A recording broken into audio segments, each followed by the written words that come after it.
So given that it was so close to what used to be the U.S. Embassy, now it's like, I guess, a consulate, the one in Tel Aviv.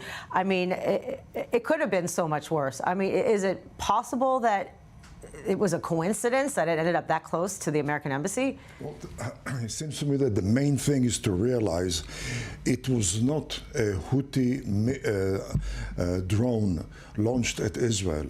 It was an Iranian drone launched through their proxies, the Houthis.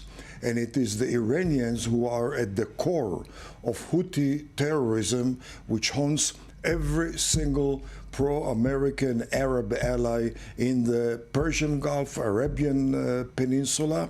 And while they provide the Houthis with such drones, they also supply the drug cartels in Mexico. And they provide that also to Venezuela with the aim of activating those drones against the United States. And I mention that because in the U.S. there is the delusion that the Iranian terrorism is somewhere few thousand miles away in the Persian Gulf, in the Middle East, and in West and East and North Africa.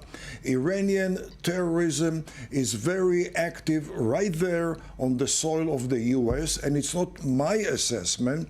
This is the assessment of the FBI director, Chris Wray, who testified at 4 congressional committees, 2 in the House, 2 in the Senate in recent months, and in each one he underscored the fact that October 7 has inspired an increasing number of anti-American Islamic terrorist organizations supported by Iran to repeat the same act of terrorism on the soil of the United States. Which it seems the people in the U.S. don't seem to grasp that, as they're so anti this war, so anti-Israel.